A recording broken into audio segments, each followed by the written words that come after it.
Oh, hello! I'm back! Ce matin, j'ai envie de parler d'échecs. Est-ce que tu as peur de l'échec? Est-ce que tu as peur de faire des erreurs? Parce que si oui, ben reste avec moi, j'ai une petite histoire pour toi. En 1928, il y a un homme du nom de Alexander Fleming qui est un scientifique et un microbiologiste qui s'apprêtait à partir en vacances. Fait que, en fait, il part en vacances. Et à ce moment-là, il travaillait avec des pétris. Il travaillait sur une bactérie qui donnait des maux de gorge, des abcès, toutes sortes de symptômes. Et il y avait des pétris dans plusieurs boîtes. Et là, il part en vacances et sans trop ranger tout ça. Ce qui est une erreur. Une erreur. Et quand il revient de vacances, il se rend compte de son erreur et voit que dans chacune des boîtes, il y a de la moisissure. Ce qui fait en sorte que c'est complètement gâché. Complètement gâché. Il n'y a plus rien qui est bon. Et là, il se met à ouvrir les boîtes pour observer la moisissure. Et il tombe sur une boîte qui, elle, a un type de moisissure différent. Et ce type de moisissure-là a empêché la propagation de la bactérie. Et c'est la pénicilline qui est née, le premier antibiotique au monde, grâce à cette belle erreur. Fait que si jamais tu as peur de l'échec, si tu as peur de faire des erreurs, si tu as peur de te tromper, j'ai envie que tu gardes cette histoire-là en tête, puis de te dire que, ben, premièrement, il n'y a jamais d'erreur. Dans le sens que chaque erreur qu'on peut faire est une expérience de plus à notre bagage. Et que peut-être que l'erreur, l'échec que tu es en train de vivre, t'amène juste vers un succès, un éventuel succès. Quelle belle avancée pour le monde de la science, quelle belle avancée pour l'humanité que ce gars-là était peut-être vraiment juste trop excité d'aller en vacances, de lâcher son travail un peu, puis après ça, il revient, puis boum, un antibiotique. C'est magique. Fait que moi, j'ai envie de te dire à propos des erreurs et à propos des échecs, quand ça t'arrive, puis que tu as ce sentiment-là d'échec à l'intérieur de toi, ben repense à l'histoire de Alexander Fleming et aussi pose-toi comme question, qu'est-ce que ça peut m'apporter dans le moment? Et comment est-ce que cet échec-là peut me permettre d'évoluer?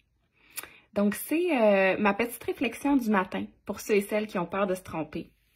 Je pense que c'est tout à fait normal d'avoir peur de se tromper, mais en même temps, c'est ce qui forge qui on est. Fait que quand on trébuche, on fait un pas de plus vers le succès. Donc voilà pour ce matin. Et aujourd'hui, j'avais envie d'y aller avec mon tarot Vision Quest.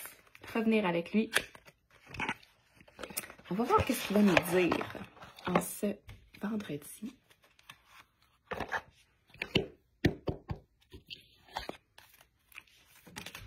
OK. Déjà, ça ici. Carte numéro 1. Elle est tombée par elle-même. Carte numéro 2 maintenant, s'il vous plaît, univers. Oh, wow. OK. C'est vraiment deux très belles cartes. Donc, est-ce que c'est la numéro 1 ou la numéro 2 pour toi aujourd'hui? Voici la numéro 1. Voici la numéro 2. Écrivez-moi en commentaire laquelle vous choisissez. Et numéro 1, numéro 2, laquelle?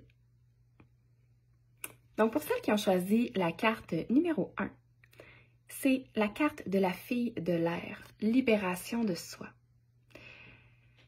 Fait qu'aujourd'hui, j'ai envie qu'en conscience, peut-être, tu te demandes qu'est-ce qui a besoin de partir? De quoi? De quelle émotion? De quelle croyance? J'ai envie de me libérer. Qu'est-ce qui a besoin de faire de l'air avant la fin de semaine, justement? Qu'est-ce qui a besoin de partir?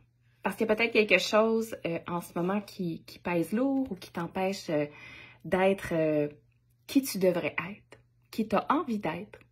Est-ce que c'est justement la peur de l'échec? Est-ce que c'est la peur de se tromper? Est-ce que c'est le désir de perfection? Qu'est-ce que tu as besoin de libérer? Puis, j'ai envie de te dire, tu sais quoi? La première chose, c'est de le nommer. Fait que s'il y a quelque chose que tu as envie de libérer, écris-le en commentaire. pour juste comme signifier à l'univers que tu es prête à faire le premier pas pour te libérer de ça. Et si tu as choisi la carte numéro 2, le message de l'univers pour toi aujourd'hui, c'est, je vais dire, d'inspirer, de respirer, de prendre le temps d'être dans le moment. L'as de l'air, inspiration. Je sais que probablement que le sens de la carte, c'est l'inspiration comme la créativité. Fait que je vais donner comme 2 lectures pour cette carte-là. Ben, premièrement, ça fait combien de temps que tu t'es pas assis pour respirer? Pas juste respirer en surface de comme tu fais dans ta journée, non. Une vraie respiration. Premièrement, là, c'est ça que j'ai envie de te dire. Si tu as choisi la carte numéro 2, let's go pour prendre du temps pour respirer. Et si tu as l'inspiration d'un projet, si tu as l'inspiration d'aller vers quelqu'un, si cette semaine je parlais sur ma page justement, je pense que hier j'ai posé la question, est-ce que tu as plus besoin de ralentir ou tu as plus besoin d'un coup de pied au derrière? Ben, cette carte-là, c'est peut-être le petit coup de pied au derrière qu'il te faut. Si tu as de l'inspiration pour faire quelque chose, go! Prends le temps de respirer, là, puis après ça, fais 1, 2, 3, go. On réfléchit pas, puis on y va.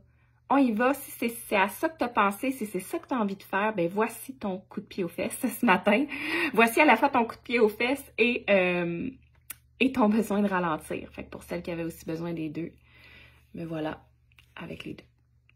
Donc, c'est ça. Je vous souhaite un excellent week-end. Puis je vous dis à lundi. Ciao!